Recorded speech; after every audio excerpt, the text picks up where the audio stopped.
Hello दोस्तों। तो आप सभी कैसे हैं? आई होप आप सभी स्वस्थ होंगे, मस्त होंगे। आज के इस वीडियो में हम देखने वाले हैं बीए फर्स्ट सेमेस्टर हिंदी का इकाई 2 का एमसीक्यू क्वेश्चन। इसके पहले की वीडियो में हम इकाई 1 के सभी क्वेश्चन को करवा दिए हैं।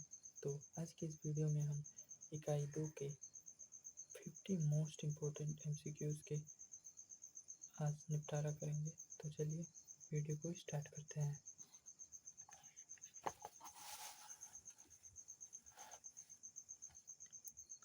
तो ये रहा हमारा आज का पहला क्वेश्चन।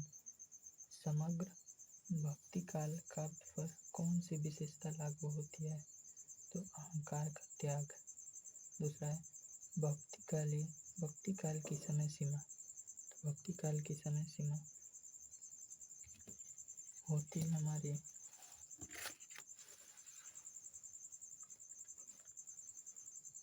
ये रहा 1375 से 1700 ईस्वी तक। नेक्स्ट है भक्ति के स्रोत को दक्षिण से उत्तर भारत में प्रसारित होने के सिद्धांत का समर्थन करने वाले विद्वान वो है आचार्य रामचंद्र शुक्ल। हिंदी साहित्य का भक्ति काल बाहरी आक्रमण की प्रतिक्रिया है, यह कथन निम्नलिखित में से किस विद्वान का है? तो वह आचार्य प्रसाद द्विवेदी। नेक्स्ट रामानुजाचार्य ने किस दर्शन का प्रतिपादन किया? तो विशिष्ट या द्वैतवाद। नेक्स्ट विशिष्ट द्वैतवाद के प्रतिपादक कौन है? थे रामानुजाचार्य। नेक्स्ट आलवार भक्तों की संख्या कितनी मानी गई है? वो है कुल 12। भक्ति का प्रारंभ कहाँ से शुरू हुआ? तो दक्षिण भारत से। ये जो हमारा भक्ति का प्रारंभ है वो दक्षिण भारत से शुरू हुआ था। नेक्स्ट है आरती कीजिए हनुमान लला की रचयिता है रामानंद। कौन है? तो रामानंद। नेक्स्ट है निम्नलिखित में से कौन रामानंद की शिष्य परंपरा में नहीं है? मलुकदास। ये तीनों जो है कवि हैं ये थे इनके शिष्य रामानंद जी के, परंतु मलुकदास जो है ये इनके शिष्य नहीं थे। नेक्स्ट है भक्ति काल को हिंदी काव्य स्वर्ण युग सर्वप्रथम किसने कहा? ग्रियर्सन ने। किसने कहा? तो ग्रियर्सन ने। नेक्स्ट हिंदी के किस काल को स्वर्ण युग कहा जाता है? भक्ति काल के। नेक्स्ट भक्ति काल का नाम पूर्व मध्य काल किस आचार्य ने दिया? तो देखते हैं।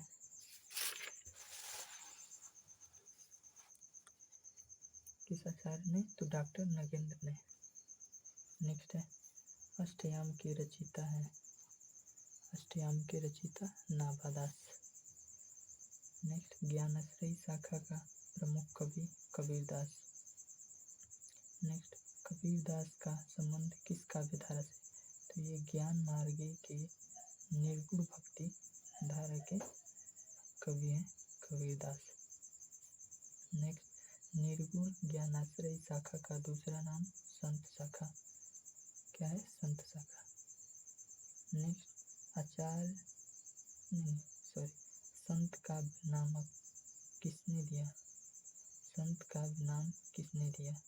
राम कुमार वर्मा ने। नेक्स्ट है निम्नलिखित विकल्पों में से जो संत काव्य की विशेषता नहीं है उसे बताइए।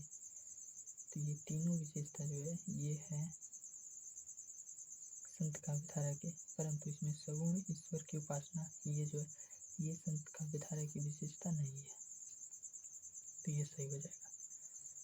नेक्स्ट है निर्गुण काव्यधारा की प्रवृत्ति है रूढ़ियों एवं बाह्यडंबरों का विरोध। क्या है? रूढ़ियों एवं बाह्यडंबरों का विरोध, ये निर्गुण काव्यधारा की प्रवृत्ति है। नेक्स्ट है आचार्य रामचंद्र शुक्ल ने भक्ति काल के निम्नलिखित में से किसे सबसे कम महत्व प्रदान किया है? तो कबीरदास की।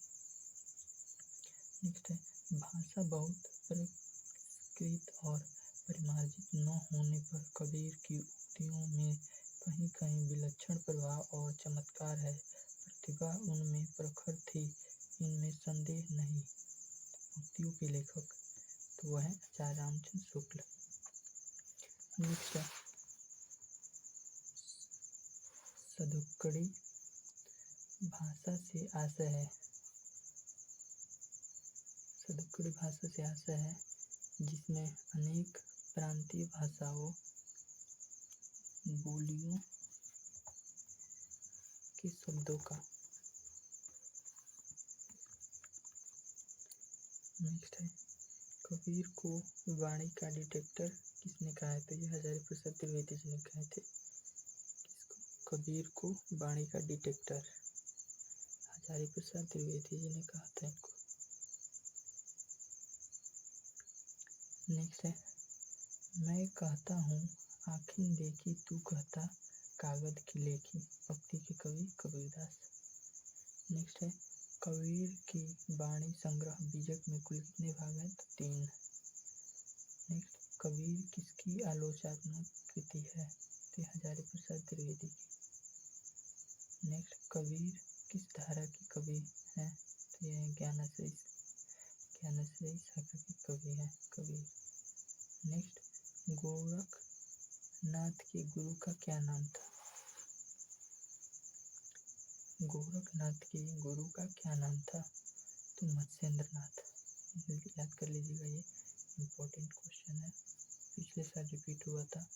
गोरखनाथ के गुरु का नाम क्या था? मत्स्येंद्रनाथ।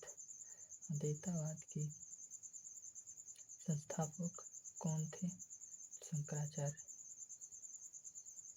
ये नेक्स्ट सिद्धों की संख्या कितनी मानी जाती है? तो सिद्धों की संख्या पूरी कुल 84 संख्या मानी जाती है। बीजक के संकलनकर्ता कौन थे? तो धर्मदास। धर्मदास कौन थे? तो ये कबीरदास के शिष्य थे धर्मदास। नेक्स्ट भक्तमाल की रचयिता है नाभादास। भक्तमाल के रचयिता नाभादास। रामचरितमानस में कुल कितने कांड हैं? यह 7 कांड।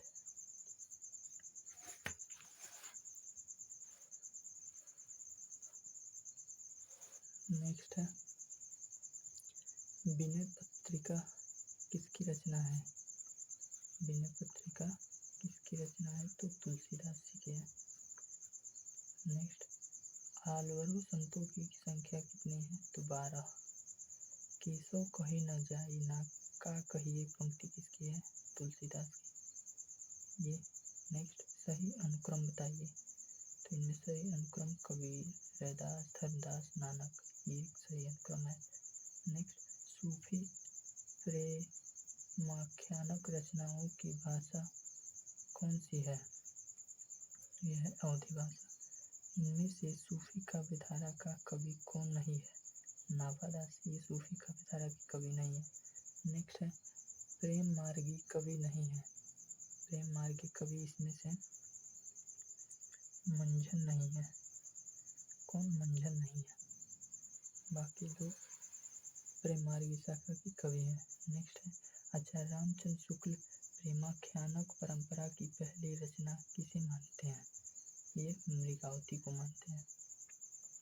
नेक्स्ट साधना की 4 अवस्थाओं शरीयत, तरीकत, मारिफत और हकीकत का संबंध है सूफी साधना से। किससे? सूफी साधना से। नेक्स्ट जायसी किस धारा के कवि हैं? ये मलिक मोहम्मद जायसी का उपनाम है जायसी। ये किस धारा के कवि हैं? तो प्रेमाख्यानक काव्यधारा। नेक्स्ट है पद्मावत किसकी रचना है? मलिक मोहम्मद जायसी। देखिए यहाँ हो गया ना, पद्मावत किसकी रचना है? मलिक मोहम्मद जायसी। नेक्स्ट है पद्मावत किस भाषा में लिखा गया है? ये इम्पोर्टेंट है, उसी से रिलेटेड है, बट ये पद्मावत किस भाषा में लिखा गया है? तो अवधी भाषा में।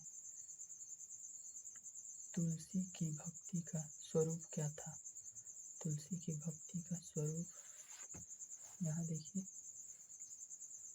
वो था दास्य। नेक्स्ट है 48 का नंबर क्वेश्चन अवधी भाषा का सर्वाधिक लोकप्रिय महाकाव्य है रामचरितमानस। और यहाँ रामचरितमानस में कुल कितने कांड हैं? तो 7 कांड है। नेक्स्ट है अवधी एवं ब्रज भाषा दोनों में रचना करने वाले कवि हैं तुलसीदास। तो यहीं पे इस वीडियो को ख़त्म करते हैं, नहीं तो हमारा वीडियो ज़्यादा लंबा हो जाएगा।